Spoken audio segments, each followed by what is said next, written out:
Okay, so we are moving on to the second part of this week's videos with translocation. So this is the movement of the sucrose in a plant from the site where it is produced, which is it's a product of photosynthesis. So when glucose is produced in photosynthesis, it's then added to fructose.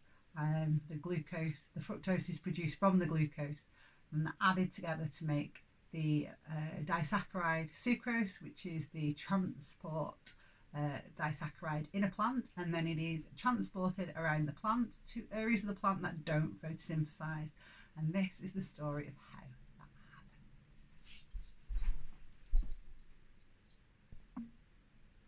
happens. Okay, so you need to be in your student notes for this. We're going to have a look on page 4, and we want to look at phloem first of all.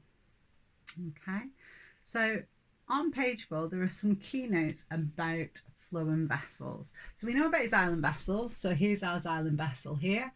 No side walls, very thick lignified cell walls. So a long hollow tube with no cytoplasm, no organelles, and it's a dead vessel. So we know that about xylem. So what I want to do now is to introduce phloem and to compare phloem to xylem vessels. Okay, so in your keynotes then, here are the things that we should take on board. So the first big difference between xylem and phloem is that phloem is living tissue. So here's our phloem over here. It's still alive, there's still cells, okay? There's still some cytoplasm and there's still some organelles. The other thing here is that their cell walls are permeable. So they're not lignified, they're not thick, they're still permeable. They're just cellulose and water can move across them freely. As I just said, they are cells, they are living. They do have less cytoplasm, they have no nucleus, they have no tonoplast, but there are some other organelles there. They're just reduced in number. So they are thin-walled, yeah, so thinner wall. We call them sieve tubules or sieve tubes or sieve cells. So each one of these cells is a sieve cell. And the reason they're called sieve cells is because they have got lots of pores in these side walls. So although they don't break down, there are pores in the side walls to give movement between the cells. Now, because they have got less cytoplasm, no nucleus, and a reduced number of organelles, they do need to be associated with companion cells. Okay, so those companion cells provide them with things like proteins and ATP, and that's really important. And the last big difference then is that in the phloem, movement can be up or down or side, whichever. Basically, it's a two-way flow through that system. Whereas, of course, we know with the xylem, as transpiration's happening at the leaf, the pull is always in one direction, up. So that movement is only one way. Okay, so now's your task. Okay, this may take you a good 10 minutes or so to do. You can use your keynotes, you can use your revision guides that I know some of you have, textbooks, you can have a look online. But what I want you to do is to make a table. I want you to imagine at the end of paper 1 next year, we've got that horrible type of question, compare and contrast. So we need some similarities and some differences in both the structure and the function of phloem and xylem vessels.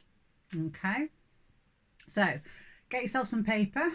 You need a table structure, about 10 minutes, bit of research, and then come back to me. Okay, so hopefully now you've got a table to compare against mine. Okay, so I found this beautiful picture that I think illustrates a lot of the features we're going to talk about. So I'll come back to that in a second. Okay, so I only came up with 2 similarities, which is not very good, but there's loads of differences, just not very many similarities. So I've got both are vascular tissues in plants. So that's a key thing. They're both the vessels through which molecules are transported en masse in a plant, like equivalent to our arteries and veins.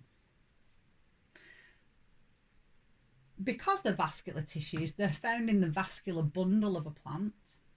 And then I couldn't help myself put another difference in. The xylem are actually found on the inner side of the bundle and the phloem on the outer. But that's off spec. It's just interesting.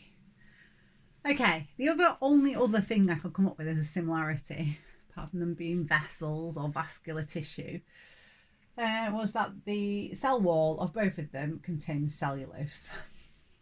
And you're all going to say, well, they are plant cells, Vicky. I know. But there you go. It is a similarity. So then we're going to hit the differences because they are massive. So xylem, we said, are dead cells. Phloem, living cells. Xylem transports water and mineral ions, so that's its function, just in one direction. Okay. Whereas the phloem transports the products of photosynthesis, so sucrose, from where it's produced, the source, to where it's used. It's the sink, we call the place in a plant which uses that sucrose, the sink. And because the leaves are the source, but the sink could be a growing bud higher on the leaf or further along the branch or further down the plant, then because it's always sourced to sink, it could be one way or it could be the opposite way. So it has a two-way flow, and we'll see that a little bit more when you have a look at some of the exam questions. Another difference, the xylem walls, of course. The cell walls are thick, very thick, and contain lignin, which is waterproofing, which gives actually the vascular bundle its mechanical strength. You know, it's very, very, these thick cell walls give structural support to the plant. Whereas the phloem, their cell walls are thin still and they remain permeable, so they're not waterproofed. The xylem has no organelles at all, it is completely dead. The phloem, however, has got a few organelles, but they're not enough to function on its own. It does need a companion cell to produce things like ATP. And the final difference I have is that xylem, the end walls are completely absent, so you get these long hollow tubes, whereas in the phloem, the end walls of the sieve cells have pores, so it's not like a continuous tube. Okay, so that's plenty there. You've got the PowerPoint as well to check against. By all means, if you want to print that out and add it to your notes, you can. Okay, so going back to let's go back to that pretty picture. Okay, so I've popped that one in as well for you, and I just like it because you can see with the xylem vessels that there are no side walls, and you can see all these pores. Remember, those were pits that allowed the sideways movement in the xylem to allow water to move from one vessel to the next, because of course these thick cell walls have got the lignin, so they're waterproof. And what I like is the comparison over here, where you can see the cell, still a cell structure. It's got the sieve end walls, which have the pores, and you can see clearly these companion cells sitting right next door to them, providing them with the things they can't make themselves. Okay, so we're going to focus on the phloem now, and we're going to focus on the phloem and how that sucrose is moved through the phloem in one direction or the other, from the source to the sink. Okay, and this process is a mass transport of sugars, of sucrose, and it's called translocation. All right, so if you want to Google translocation of sucrose, you'll get this description. There are lots of animations, I will describe it in sort of 2 levels of depth. So you can maybe take it to a bit of AO2 next year. But you will find some videos, some things will take it a little bit too high. So this is I'll take you to the level you need to. Try to stick with A-level resources. Okay. So what is it? Well, the phloem, we said, transports sucrose around the plant. Okay. It's a process called translocation. And this is the mass transport hypothesis. Okay, so if we go back to the 30s, they didn't really know how this happened. Some scientists thought that the sugars produced in the leaf would just simply diffuse from the leaf to the rest of the plant where they were needed for respiration. But some scientists suggested this couldn't be possible. One, because of the distance. If you think about trees, for example, it's a long way from the leaves to the roots. The roots can't photosynthesize, would require sugars from other regions in the plant. So they suggested diffusion would be too slow a process for this. And when they started to investigate it a little bit more in the 30s, they were able to show that it happens a lot faster than diffusion, in fact 1,000 times faster. So they came up with the idea they think it's a mass flow, a mass transport, like our circulatory system is a mass transport where the sugars are loaded at the source and then are forced en masse in vessels to the sink. And that is exactly what we've got evidence to support now. So the source is the site where the sucrose is loaded into the phloem. So in other words, where photosynthesis happens, that's going to be the leaf in summer. Okay, not that kind of source. That one. 2, the sink. So that's the place where the sucrose is unloaded from the phloem. It's where it's used. Now, you have to be careful here because you are going to hit these questions as a year 13. When there were questions for year 12 students, the source was always a leaf because that's where photosynthesis happens. The sink was always the root. Always the roots, because it was nice and easy for year 12s to understand that they can't photosynthesize, so if they needed sugars for respiration, they had to be transported to the root. Of course, roots are always sinks, but it's far more fun for the examiner to go with something like a growing fruit, a growing shoot, a growing bud. So if they tell you it's growing, it's using the sugars for respiration. It needs a high respiration rate for growth. So that's telling you it's the sink. Okay. Not that kind of sink. This kind. Okay, so from source to sink, mass transport, translocation of sucrose. So how? Okay, the how to this is a bit tricky. All right, so we've got it in your keynotes. You can follow this alongside. You can make additional notes. Some of you have done lovely summaries already. In fact, some of your summaries were better pictures than mine. Okay, so if you Google this process and you do images, you get something like this. So you see here we have the source cell, we have the companion cell.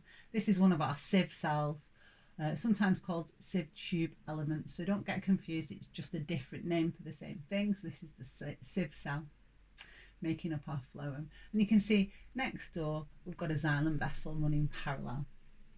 And they do play a part in this process.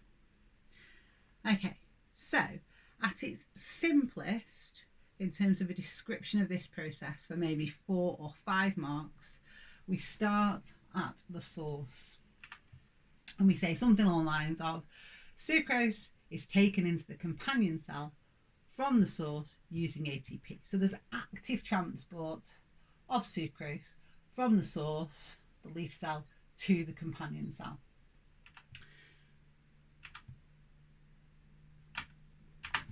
Okay. And then of course it can just diffuse from the companion cell through, can you see the plasmodesmata? So plasmodesmata are those channels of continuous cytoplasm.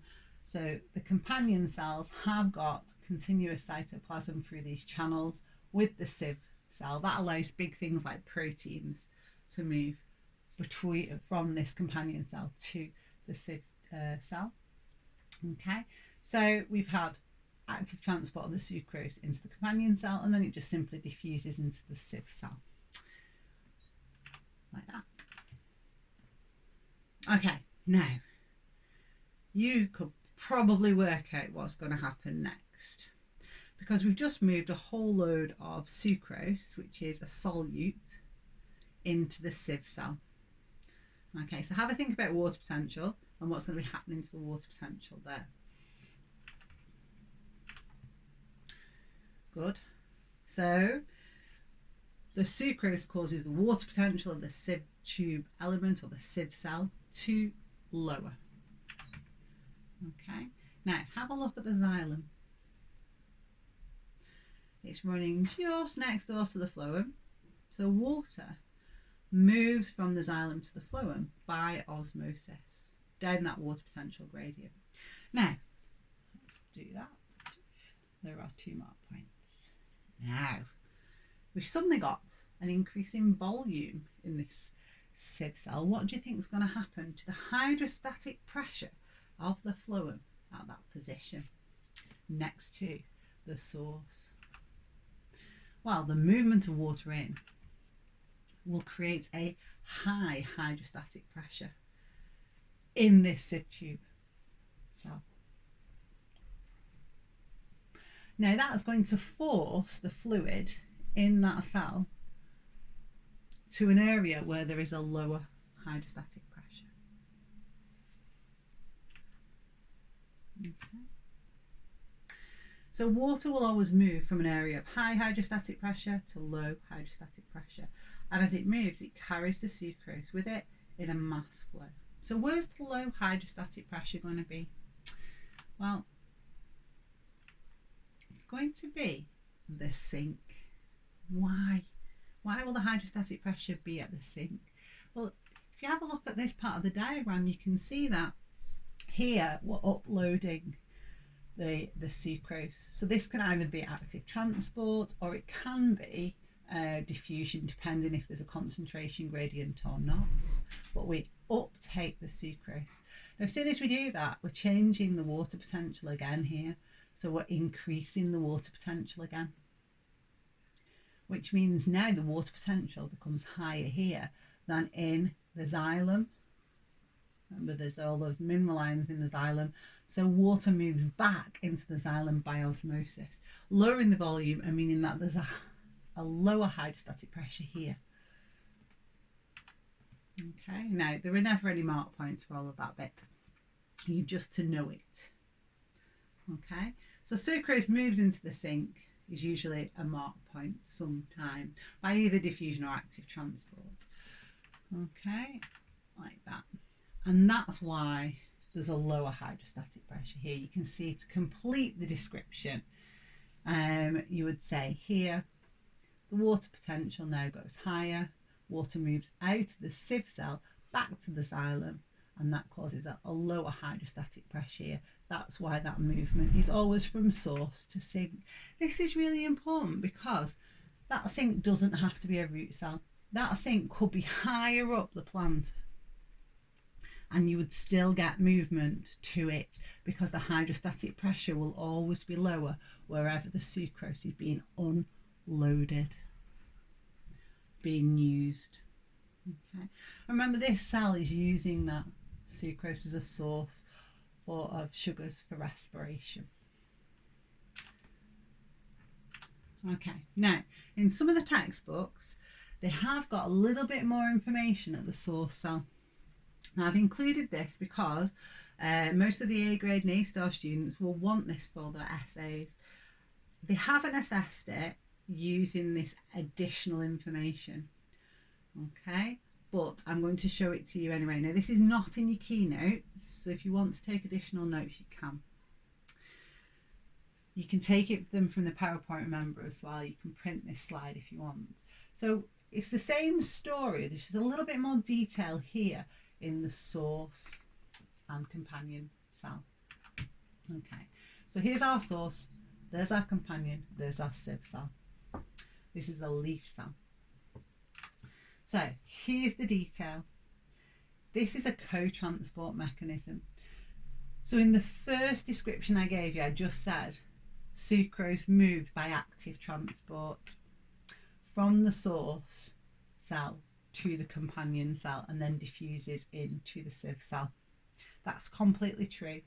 This is just the detail of how the active transport happens.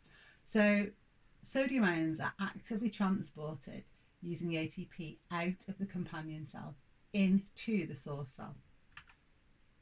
So the ATP is used here to move hydrogen ions into the source cell. Now we've met a couple of co-transport mechanisms already, so we understand we're building up a concentration gradient of H plus in the source cell. Okay, so we've got a concentration gradient, we've got more H plus now in the source, inside that source cell. Okay, so it diffuses back through the companion into the companion cell. Okay, but as it does that, it does it for a special protein which allows it to carry sucrose with it. So it's a co-transport protein. So there it is in orange, and you can see as the H plus diffuse from the source cell to the companion cell, it's bringing sucrose with it. So it's, in summary, we're just saying the same thing. We're saying that sucrose is actively transported from the source cell to the companion cell. We're just saying it actually happens via this co-transport mechanism. So this is really for essays. It's a lovely co-transport, a bit of extra. Okay, and the rest of the story is the same. So once we've got our sucrose into our companion cell, it's just going to diffuse, and it does that through the plasmodesmata. So remember that continuous channel between two plant cells that can exist. Okay, so the cytoplasm of the companion cell is continuous with the sieve cell, and that's to allow things to move between the two cells nice and easily.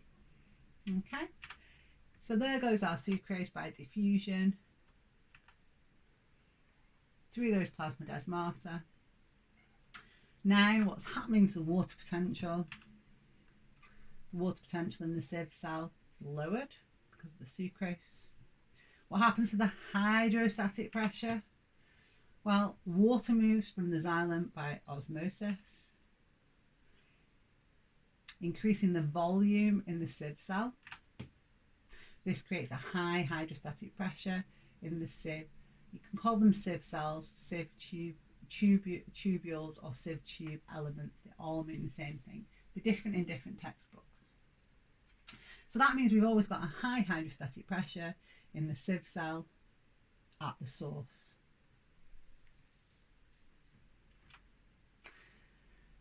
And that forces water and the sucrose to move to an area which has a lower hydrostatic pressure, which we know is going to be at the sink. So water moves from an area of high hydrostatic pressure to low, and the sucrose moves with it. This is mass flow. Okay, can go up, it can go down. It depends where this sink is. If this sink was higher up, then it'd be going up. Okay, that's really important, because that's how they'll get you in year 13. They'll make this diagram kind of the other way around. But wherever the sink is, that's where the lower hydrostatic pressure is. Okay, so let's remind ourselves why. It's because the sucrose is being uptaken, so either actively or by diffusion, into the sink cells. Okay, that causes water to leave, then a water potential gradient again back to the xylem, and gives us a lower water potential at the sink. Okay.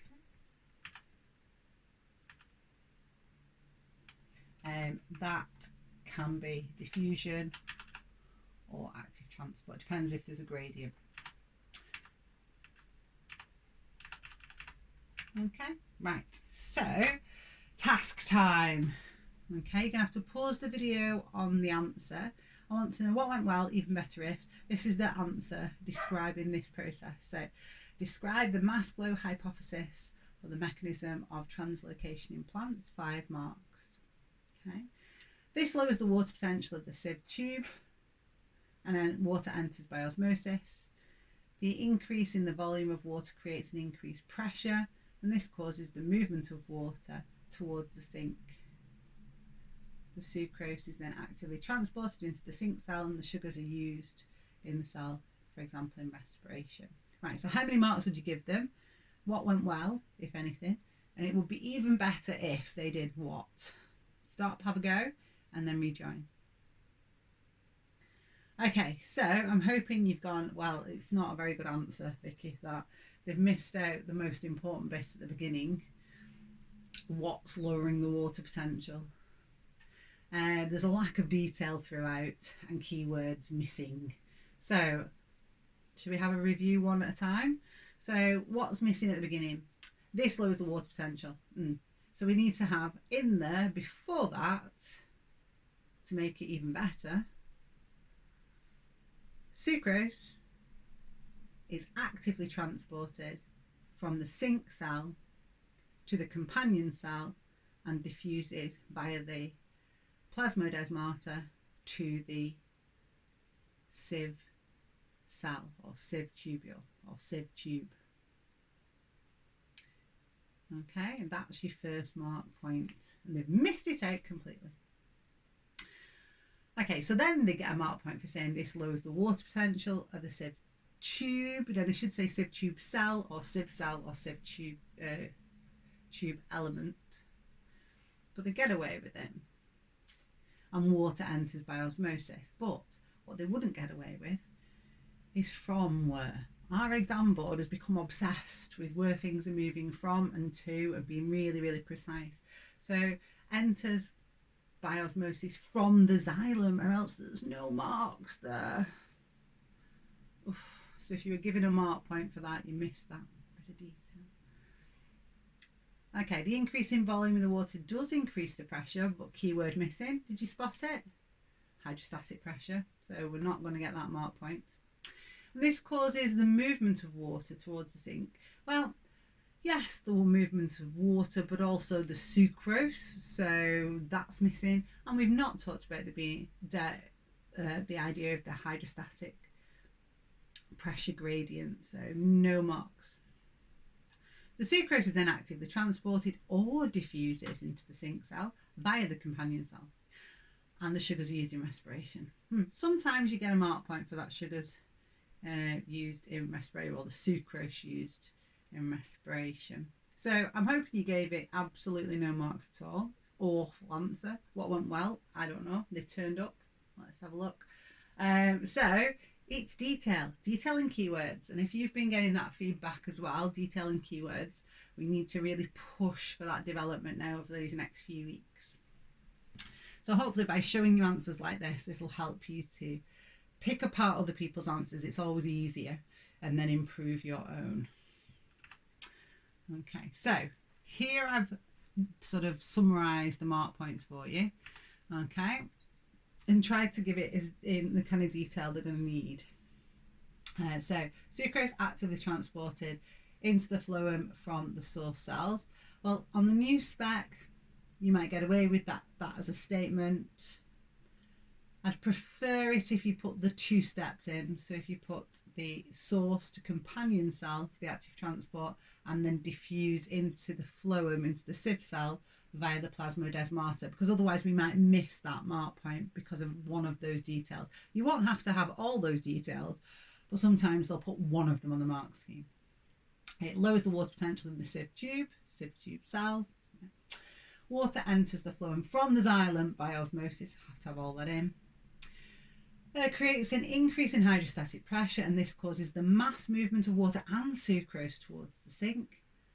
The sucrose is actively transported or diffuses into the sink cell, and the sugars are used in the cell for respiration.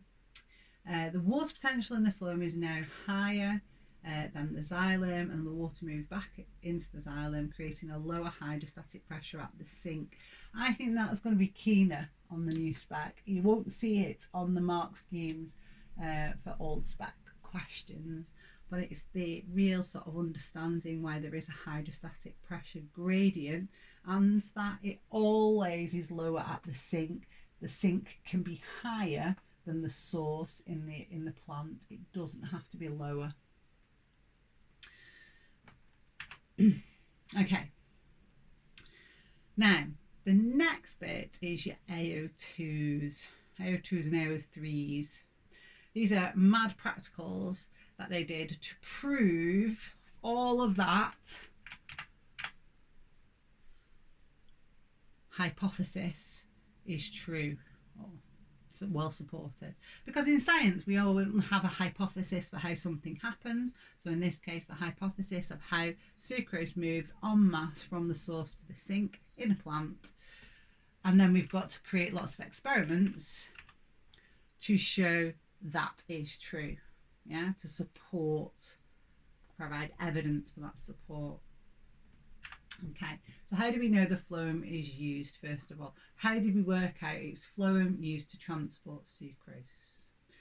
Well, as well as doing some observations, because I'm pretty sure as a good biologist you'll have observed insects feeding on plants, and they don't have very great long mouth parts when they are piercing things like greenfly. When they pierce a plant, they actually pierce the surface of the plant looking for a vascular bundle, and it's the phloem that they pierce so they can drink the sucrose water directly from the phloem. Okay, so that's one observation scientists would have made to kind of give them a clue that that's where the sucrose is. You may have also seen people tap trees on, like maple trees, things like that, on television, where they're collecting the sucrose from a tree. So that's tapping into the xylem vessels as well. Okay, but there are some scientific experiments that were performed, and we're talking about like the 1930s, and they make for interesting exam questions. Okay, so the first set were called the ringing experiments. Okay, so they took some trees and they removed the outer bark. Okay, now the outer bark, and then just below that the phloem, but left the xylem intact, like the picture. And then they left it, and they came back and they found that the trees swell.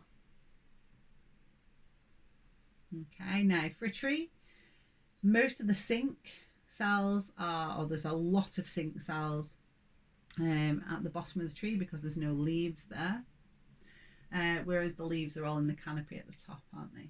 So for our source to sink, it would be mainly downwards for our sucrose movement.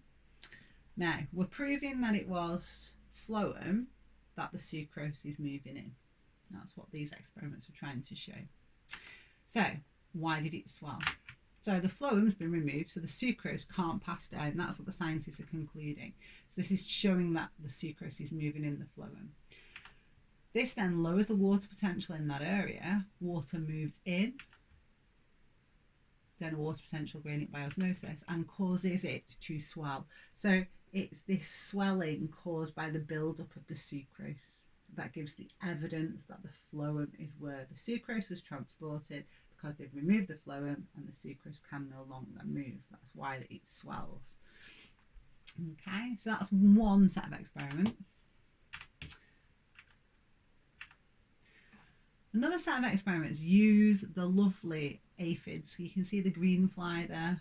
I don't know if you can make out all these green fly feeding on this plant. Each one of them has a piercing mouth part that pierces the phloem vessels, and they're drinking the phloem like that. Okay, so we can use them, and I suppose these experiments sometimes people might not like them. We can either ourselves replicate this by putting a fine needle into the phloem. Okay, or we can use the aphids themselves. So we can actually get them to drink the phloem and test it. We can trace things in the phloem and then use them to sample. So aphids would drink from the phloem. So if we know what they're drinking, then that would be evidence that it's our sucrose in the phloem. So there are different experiments that used aphids as ways of sampling what was in the phloem. When combined with radioactivity, there's lots of lovely isotopes going on in biology, one of which is carbon-14. So it's radioactive carbon that you can use to make carbon dioxide. This is a radioactive carbon dioxide. If you then actually provide that radioactive carbon dioxide to the leaf of your plant, that carbon will become incorporated into the glucose during the process of photosynthesis. That glucose then will be joined or made into fructose, or joined to a fructose to make sucrose. So you can actually radioactively label the sucrose in your experiment, and then you can trace it and its movement through the plant by tracing the radioactivity. So often we use X-rays to trace radioactivity, and there's some examples of questions like that in your keynote, in your question pack. Other experiments used both the aphids and the radioactive tracers. So if you provide the leaf with radioactive carbon dioxide, it'll make radioactive sugars. You can then let your little aphids feast on little special areas, so you kind of keep them in a little container attached to the plant so they can only feed on that area, and then you can test them for radioactivity over time, so you'll be able to find out, has the sugar moved to that region of the plant. That's another way of investigating. So you'll meet lots of AO3 practical questions based on weird and wonderful practicals they did back in the 30s to gain evidence for how this mass transport happens. One of the last things I want to talk to you about in terms of these experiments is a lot of them introduced a respiratory inhibitor. When you add a respiratory inhibitor, the movement of sucrose stops. Okay, so that is a really cool way of showing that this is a mass transport mechanism that is fueled by a pressure created because we're actively moving sucrose. Okay, so remember the companion cells as well have got loads of mitochondria, so that's further evidence that they are involved in active transport. They make the ATP and they then transport the sucrose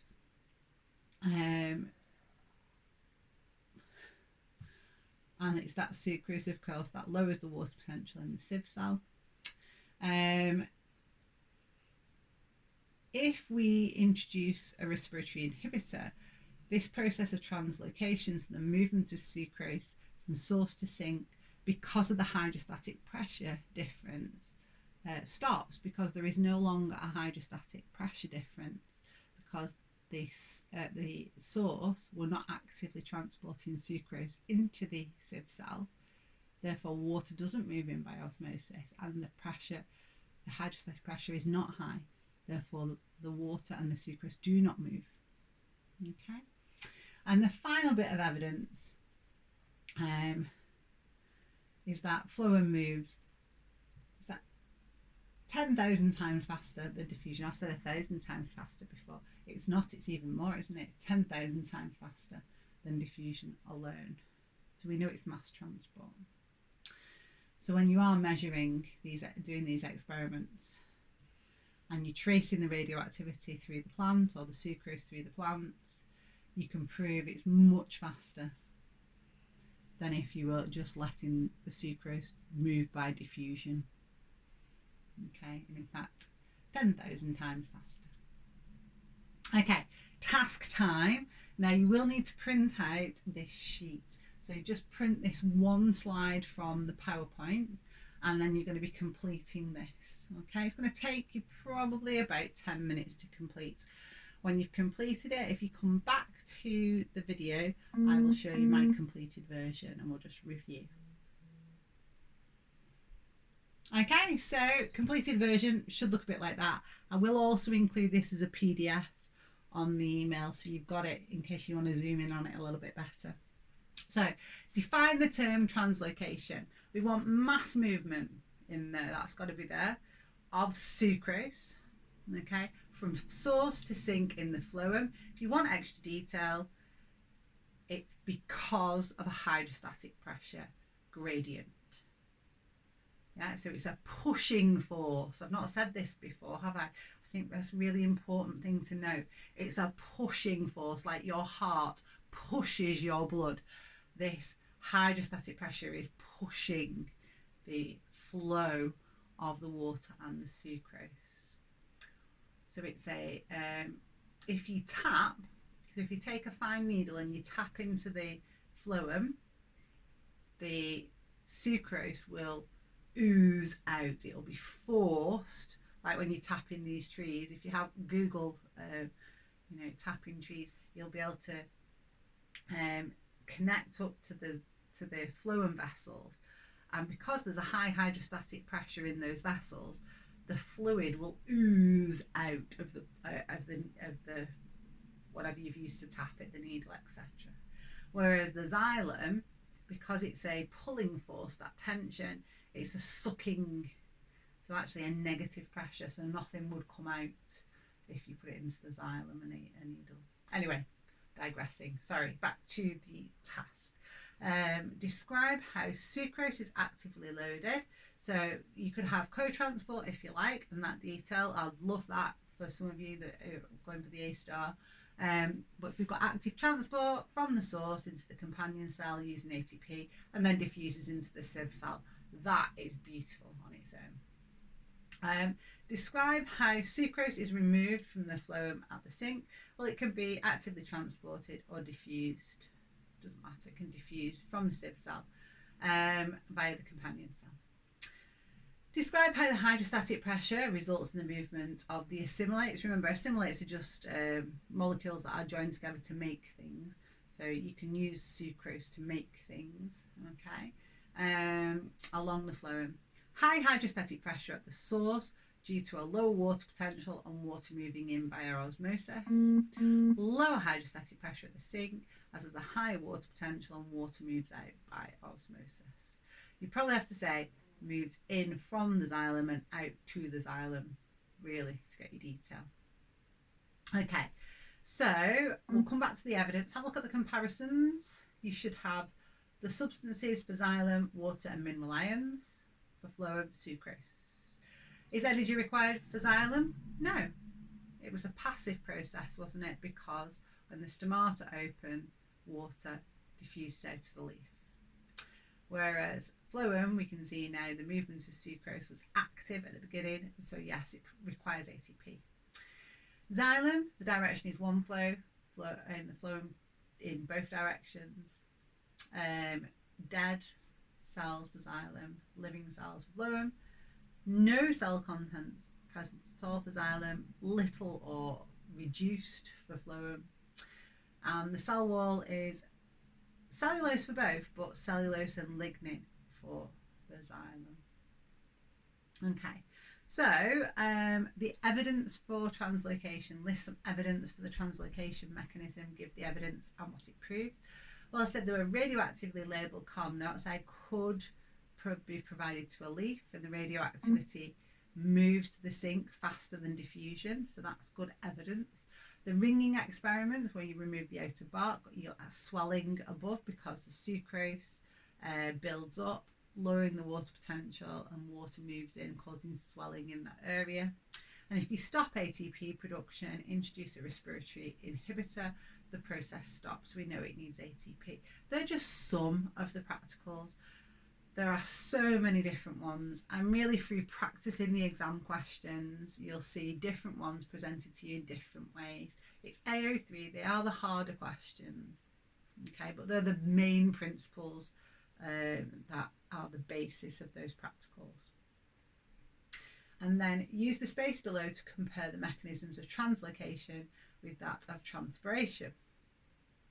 Did I say that right there? Transpiration, yes, transpiration, translocation. So I've got passive process for transpiration, translocation active. You might have said doesn't need ATP, does need ATP. I've got the main pressures, if you like, for transpiration is cohesion tension, which creates the pulling force that draws the water up the plant, whereas translocation is a hydrostatic pressure that pushes the water and the sucrose from the source to the sink. One direction in transpiration, where a two-directional flow in translocation. Only happens transpiration when the stomata are open and it's affected by environmental factors, temperature, wind speed, light intensity, humidity. Whereas translocation needs ATP. If you haven't got it, it stops. But wind speed, etc., do not affect it. Okay, right, good work. Add anything you haven't got. Right, so you should be ready now to complete the second Kahoot quiz on this. So this is the one that is for the whole topic. Okay, so there's the link. I'll put the link in the log as well for the week's activities, or the pin code is there. All right, so you may want to stop your video and do that now, or you might want to come back to it later. Okay, I've got another couple of AO2 practices for you, which just get you thinking a little bit. You know, our examiner is unlikely to just stop at AO1 on this, so they're always thinking questions based on that key knowledge. Okay, so we've got plant growth hormone can be sprayed onto the leaves of a plant and absorbed into the phloem sap. Yes, the sap is another name for the water sucrose. So I suppose when you talk about tapping the phloem, the sap oozes out. So you might have heard that before. Used as a weed killer, it can kill the whole plant, including the roots, to suggest how. And then part 2, or if you like, would be deer often eat the bark off young trees and the phloem tissue beneath it in winter. If they eat it all the way around the trunk, the tree may die. Suggests why. So these are the kind of questions where they're not directly asking you things you've been taught. You come out of the exam and say to me, oh, you didn't teach me anything about plant hormones or deer. And I go, no, I didn't, but it was just AO2.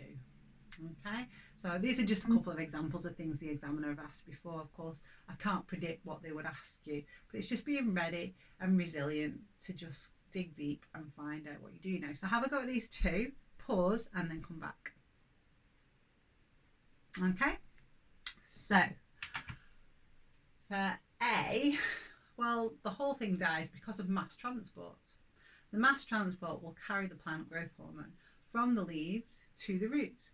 So as that's how sucrose is carried in the phloem. So because they said that to you, that's all they're looking for. So it impacts the whole of the plant. And the hormones, if you're interested, inhibit the growth of the root. So that's how the plant dies. For the second one, with the deer, they remove the phloem, so the sucrose cannot be transported from the leaves higher up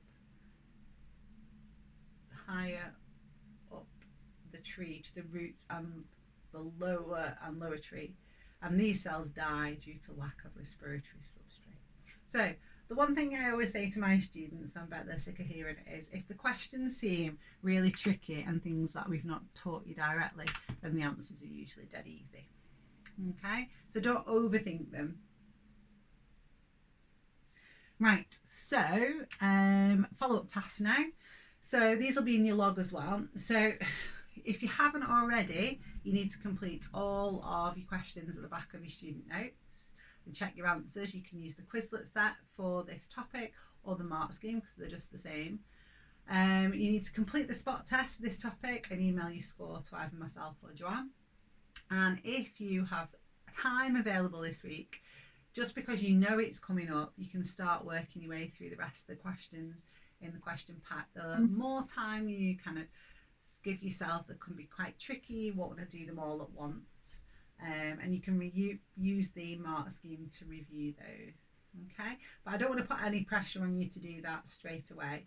if you need a bit of time to keep going back over this video, really understand translocation, practice the AO1 first before you start to do more of the AO2 and AO3 in the question pack.